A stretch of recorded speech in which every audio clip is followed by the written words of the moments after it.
Assalamualaikum warahmatullahi wabarakatuh. Maka nama saya Rizky Lami dengan NIM 311910424 dari kelas TI 1 TI 19 BRPL 2 Universitas Pelita Bangsa. Di video kali ini saya akan menjelaskan tentang materi pertemuan ke-7 mata kuliah Data Warehouse, yaitu tentang studi kasus perancangan data warehouse perusahaan. Yang pertama yaitu adalah sumber data. Sumber data yang digunakan dalam penelitian ini adalah database perpustakaan Universitas Bina Dharma. Dalam database yang ada berisi informasi mengenai koleksi-koleksi buku, data peminjaman dan pengembalian buku yang tersedia pada perpustakaan. Kedua yaitu metode perancangan.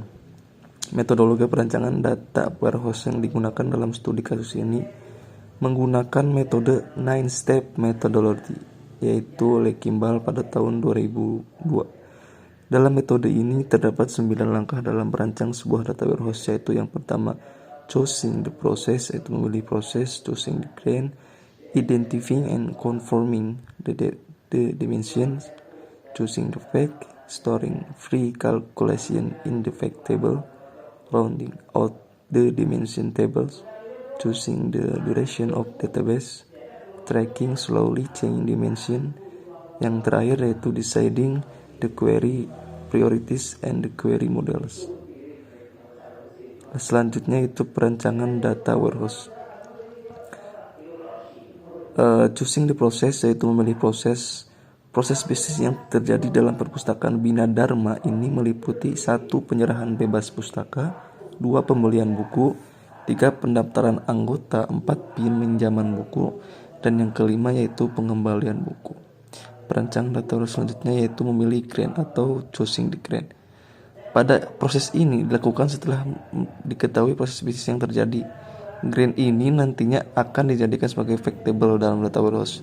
Berdasarkan proses bisnis yang telah didefinisikan, grain yang dihasilkan meliputi jumlah buku, jumlah mahasiswa, jumlah dosen, dan jumlah buku pinjaman. Nah, itu selanjutnya mengidentifikasi data penyesuaian dimensi.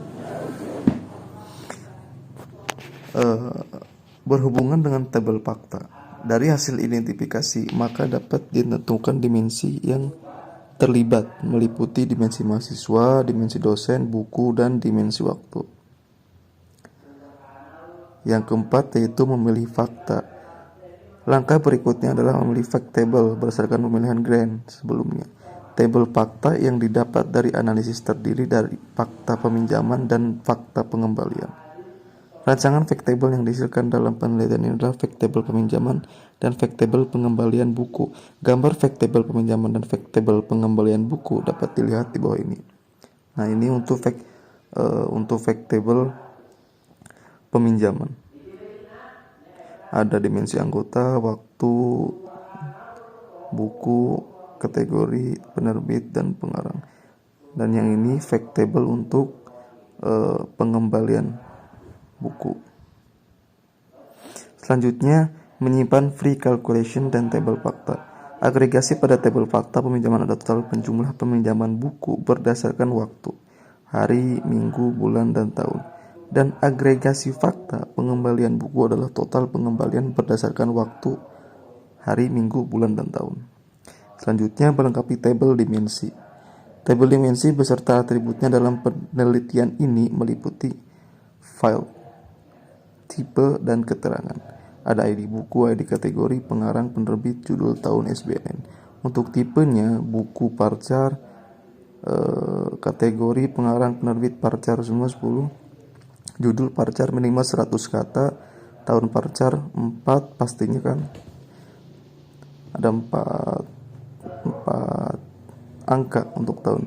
SBN parcar minimal 30 kata. 30 huruf. Jadi semuanya menggunakan varchar.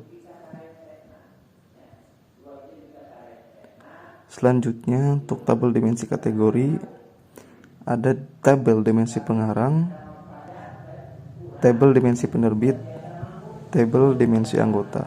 dan yang terakhir yaitu tabel dimensi waktu. Selanjutnya, untuk perancangan data warehouse yaitu pemilihan durasi database. Dalam perancangan data warehouse perpustakaan ini durasi waktu yang digunakan selama 3 tahun. Data yang disimpan dalam data warehouse ini nanti adalah data 3 tahun terakhir. Nah, kesimpulannya dari studi kasus ini adalah hasil dari perancangan data warehouse yang telah dirancang dapat diterapkan dalam menyimpan koleksi-koleksi yang ada dalam perpustakaan. Data warehouse telah dibangun dapat digunakan pihak yang berkepentingan untuk dapat digunakan menggunakan perangkat lunak tertentu dalam menghasilkan sebuah informasi untuk pengambilan keputusan. Oke. Jadi sekian video penerangan materi mata kuliah data warehouse pertemuan ke-7. Kurang lebihnya mohon maaf. Jika ada pertanyaan silakan klik di kolom komentar. Sekian dari saya. Assalamualaikum warahmatullahi wabarakatuh.